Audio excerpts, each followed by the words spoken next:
Now go back to Isaiah chapter 12 just for a second. I want to show you what Jesus is referring to from the prophet Isaiah. Don't you think Jesus knew what was in Isaiah?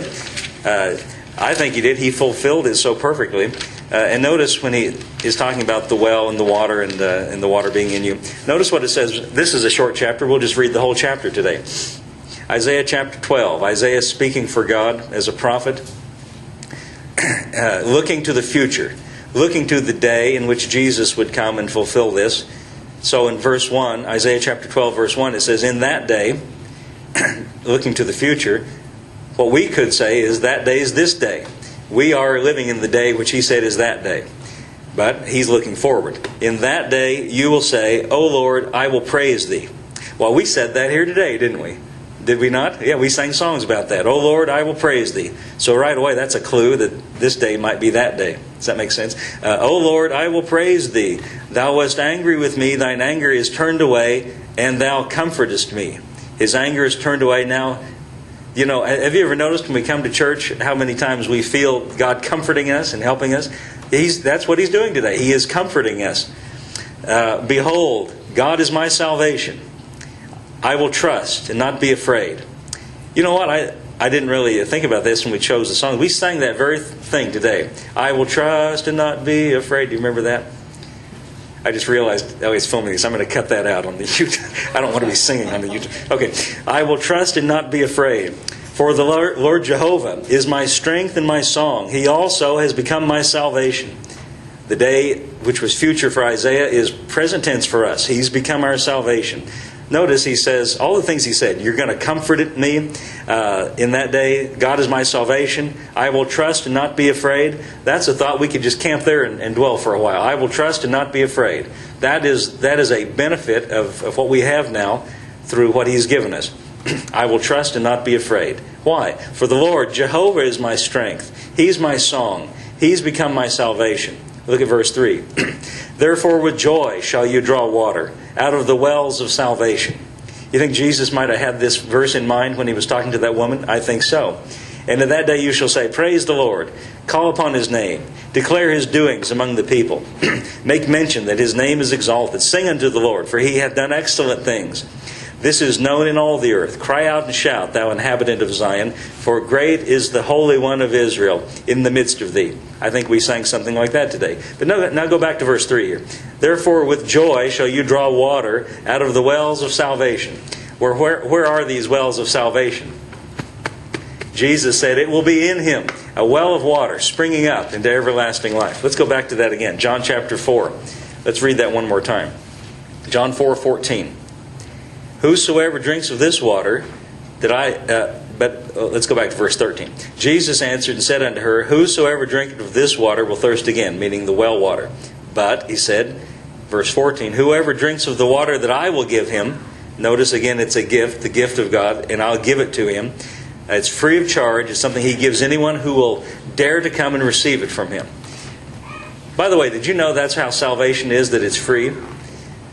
Did you know it? And I'm going to be bold now and say everything God has today is free. Now, it wasn't free. Somebody paid for it, but it wasn't us. It was him. You see, it was Jesus that paid for it. There was a man one time who, I think I'm a pleasant person. I think I present things in a nice way. I don't think I'm mean. I don't think I sound angry when I'm speaking. But sometimes, I don't know, there's something about me that must rub people the wrong way, because I get people who will come to me and complain. Well, this man said to me one day, I'm not making this up either. This is a real thing that happened. He says, well, don't you know that all these benefits of God, all these things you're saying God will do for us, don't you know you've got to meet the conditions? Don't you know you've got to meet the conditions first? And I said to him, well, the only difference between me and you is I'm a Christian. I'm believing Jesus met the conditions. You see, now if you want to come to God on your own without Jesus, then you can do that. You can meet the conditions. But you see, because we're Christians, we are trusting in Jesus. Jesus paid for it. Jesus met the conditions. Listen, if you think you're going to meet the conditions, good luck on that. Good luck on trying that. Listen, if you're going to meet the conditions, here's what they are. You've got to be as holy as God. You've got to be as good as God. He doesn't round it off. He doesn't take the top 10%. You've got to be, if you're going to come on your own merits, you've got to be as good as God. That if you want to come on your righteousness. The only problem with that is your righteousness is not as good as God. But there is somebody whose righteousness is as good as God, and his name is Jesus. So Jesus comes, having obtained for us everything there is to obtain, with gifts, and he gives it freely. I don't know, we're only on verse 14. I'm already getting very happy about this. Whoever drinks of this water that I shall give him shall never thirst, but the water I shall give him shall be in him a well of water springing up into everlasting life. As Christians, what he has given us is something that's on the inside of us. That if we'll recognize that fact and believe in that fact, I just believe that in me is everything I need from God. A well of water springing up into everlasting life. Verse 15, the woman said unto him, Sir, give me this water. She's not understanding the spiritual side of it. She's just thinking of, I don't know what she's thinking. It sounds good to her, because he said a gift and it's free. But she doesn't understand. She says, Give me this water that I thirst not, and neither have to come here to draw. Jesus said, Go, call your husband, and come hither. The woman answered and said, I have no husband. And Jesus said, Well, we just saw this on the film. You have well said you have no husband, for you've had 5 husbands, and he whom thou now hast is not thy husband. That saidest thou truly. The woman said, Sir, I perceive thou art a prophet. Now, let me ask you a question. Why did Jesus point this up? Did he do this to embarrass her? No, I don't think so. You know what my personal opinion, it doesn't say this directly in the text, so I have to say this is what I think.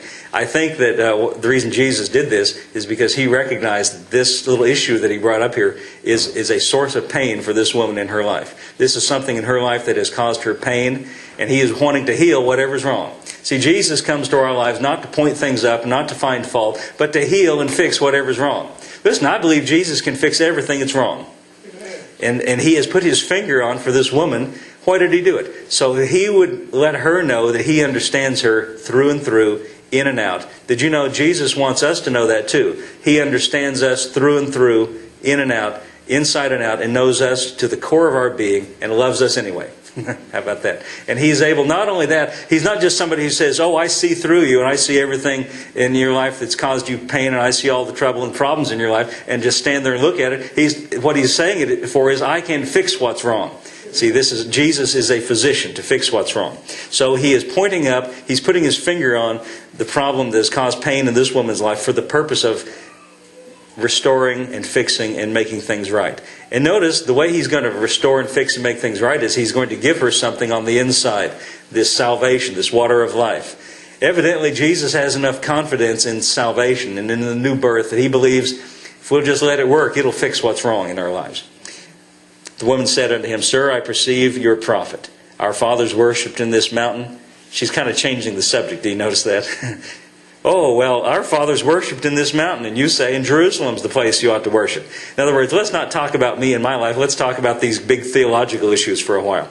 This happens many times when you talk to people. If you get too close to home, they'll begin to say, well, let me ask you a question. What's God going to do with all these heathen, and these other countries who have never heard the gospel? How's he going to take care of them? Well, let's not worry about the heathen in faraway countries. Let's worry about you, I don't know if how many of you get the History Channel? Does anybody get that? On the History Channel, I've noticed this. Sometimes the History Channel is not just strictly history. I've noticed every year around New Year's they'll start running Into the World programs. And I don't know what that has to do with history. I guess they just want people to watch. Well, this friend of mine, I have a friend, an acquaintance, a man who went to high school with me, and he's not a Christian. But he knows I am, and he knows we have a church here. But he calls me every now and then, and he was getting worried. He watched one about the end of the world, and he watched one about Nostradamus, and they had all these things. He was getting scared now. For him, it all just the same thing. He just rolled it all together. He called me up, really kind of scared, and he called me. He says, "I want to know. Do you think it's the end of the world?"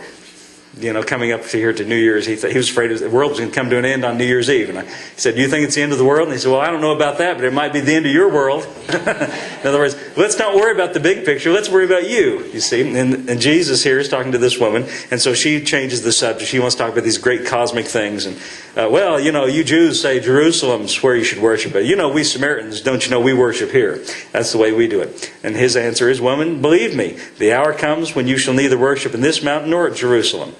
That's really an interesting thought. In other words, this day that Jesus is inaugurating, it doesn't make any difference where you are. You don't have to go to Jerusalem. You don't even have to go to Tulsa. Though I like to go to Tulsa. There you go.